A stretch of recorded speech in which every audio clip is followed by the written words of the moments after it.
नमस्कार, मैं आपका स्वागत करता हूं मेरे इस YouTube चैनल पर। यह वीडियो मध्य प्रदेश राज्य पात्रता परीक्षा 2025 के एक वैकल्पिक विषय अर्थशास्त्र को लेकर बनाया गया है, जिसमें इस विषय की प्रथम यूनिट के एक भाग उपभोक्ता का व्यवहार सिद्धांत पर हमने इस वीडियो को बहुत ही अच्छे तरीके से तैयार करने का प्रयास किया है। इस वीडियो में हम लोग लघु उत्तरीय प्रश्न, वस्तुनिष्ठ प्रश्न और इस सिद्धांत की व्याख्या को प्रस्तुत करने का प्रयास किया है। यह वीडियो बहुत ही महत्वपूर्ण होगा उन विद्यार्थियों के लिए जो अर्थशास्त्र विषय को लेकर एमपी सेट की तैयारी कर रहे हैं या नेट की तैयारी कर रहे हैं। यदि आपको मेरा वीडियो पसंद आए तो आप इसे लाइक करें, शेयर करें और सब्सक्राइब करें। तो आइए हम लोग उपभोक्ता का व्यवहार सिद्धांत की बात करते हैं और उसे समझने का प्रयास करते हैं। सबसे पहले हम लोग बात करें कि उपभोक्ता का व्यवहार क्या होता है और उपभोक्ता किस प्रकार से कार्य करता है। उपभोक्ता व्यवहार का सिद्धांत इस बात का अध्ययन करता है कि लोग अपनी आय का उपयोग करके अपनी संतुष्टि को अधिकतम कैसे करते हैं। यह सिद्धांत बताता है कि उपभोक्ता सीमित संसाधनों के साथ उपलब्ध वस्तुओं एवं सेवाओं में से किसका चुनाव करते हैं और इस चुनाव को उनकी पसंद, आय और कीमत जैसे कारक कैसे प्रभावित करते हैं। इसके मुख्य आधार है उपभोक्ता विवेकशील होते हैं, उपयोगिता को अधिकतम करना चाहते हैं और अपनी प्राथमिकताएं तय करते हैं। इस प्रकार इस सिद्धांत का सार यह निकलता है कि उपभोक्ता एक विवेकशील प्राणी होने के कारण अपने सीमित संसाधनों से अपनी अधिकतम आवश्यकताओं की पूर्ति करने का प्रयास करता है और इसके लिए वह वस्तुओं की प्राथमिकता तय करता है कि उसे किस वस्तु की ज़्यादा आवश्यकता है जिस पर वो अधिकतम व्यय कर सके। अब हम देखें उपभोक्ता व्यवहार के सिद्धांत की विशेषताएं या मान्यताएं क्या होती है। पहली विशेषता जो है वो है उपभोक्ता की विवेकशीलता।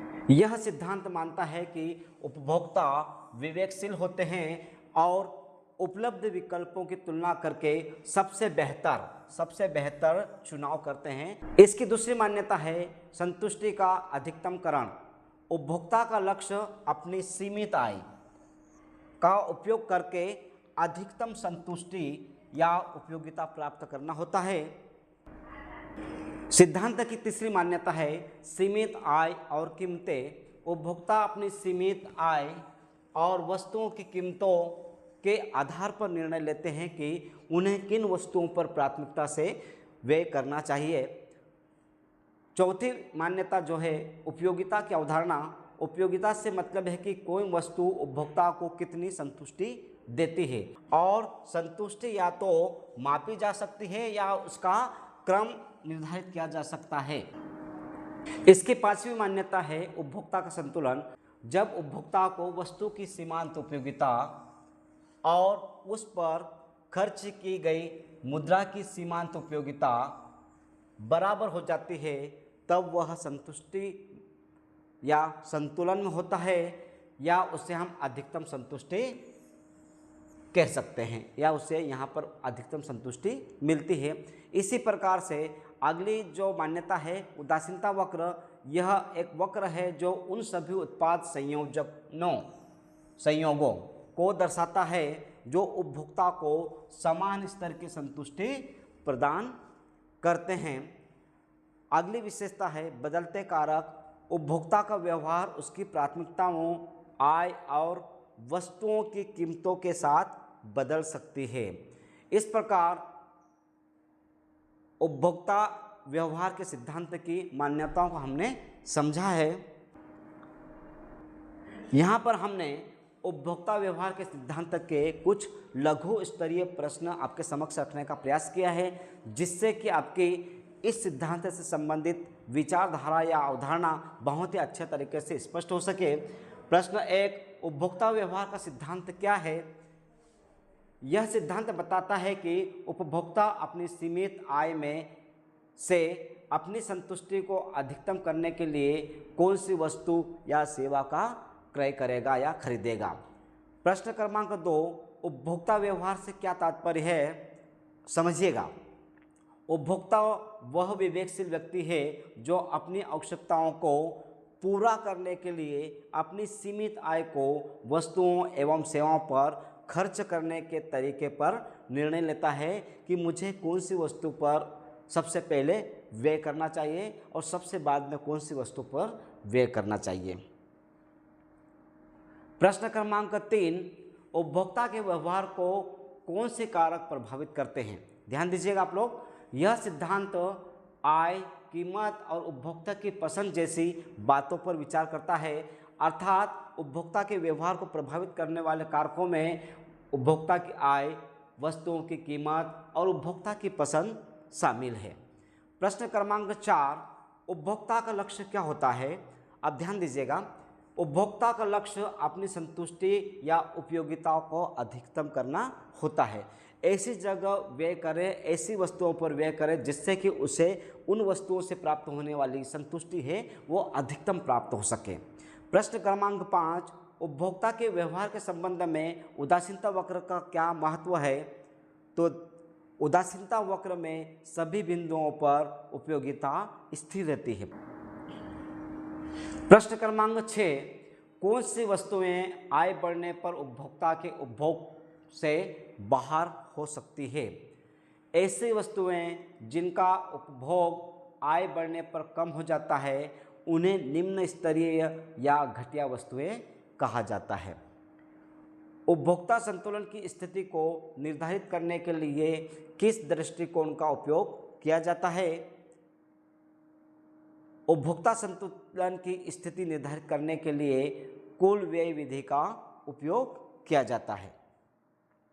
लघु उत्तरीय प्रश्नों के पश्चात हम लोग उपभोक्ता व्यवहार के सिद्धांत से संबंधित कुछ वस्तुनिष्ठ प्रश्न भी आपके समक्ष रख रहे हैं। प्रश्न क्रमांक 1, उपभोक्ता व्यवहार का सिद्धांत किस अर्थशास्त्र का अध्ययन है। आपके समक्ष 4 प्रकार के विकल्प आएंगे, इसमें से आपको सही विकल्प पर निशान लगाना है और इसका सही विकल्प है उपभोक्ता व्यवहार का सिद्धांत व्यष्टि अर्थशास्त्र का भाग है या व्यष्टि अर्थशास्त्र के अंतर्गत उपभोक्ता व्यवहार सिद्धांत का अध्ययन किया जाता है। प्रश्न क्रमांक 2, उपभोक्ता का मुख्य उद्देश्य क्या होता है। आपके समक्ष 4 विकल्प है, लाभ कमाना, लागत कम करना, अपनी संतुष्टि या उपयोगिता को अधिकतम करना। इनमें से कोई नहीं।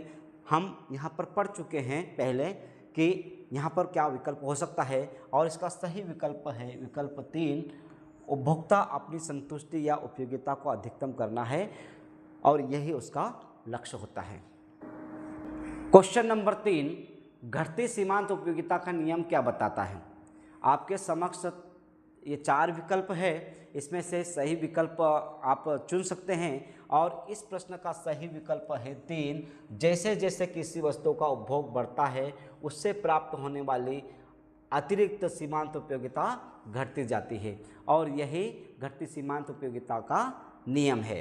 प्रश्न क्रमांक 4, उदासीनता वक्र विश्लेषण में उपभोक्ता की संतुष्टि का स्तर क्या रहता है।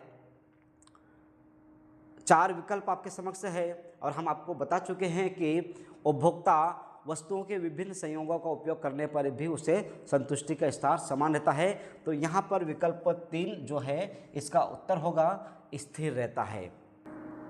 इसके पश्चात प्रश्न क्रमांक 5, निम्नलिखित में से कौन सा कारक उपभोक्ता के व्यवहार को प्रभावित करता है।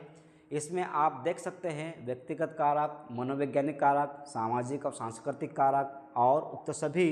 तो इसका विकल्प है सही 4, उक्त सभी कारक उपभोक्ता के व्यवहार को प्रभावित करते हैं। प्रश्न क्रमांक 6, जब कुल उपयोगिता अधिकतम होती है तब सीमांत उपयोगिता कितनी होती है। और इसका सही विकल्प है कि जब कुल उपयोगिता अधिकतम होती है तब सीमांत उपयोगिता 0 होती है और इसका सही विकल्प है 3। इस प्रकार इस वीडियो के माध्यम से हमने उपभोक्ता के व्यवहार सिद्धांत को बहुत ही अच्छे तरीके से समझने का प्रयास किया। धन्यवाद।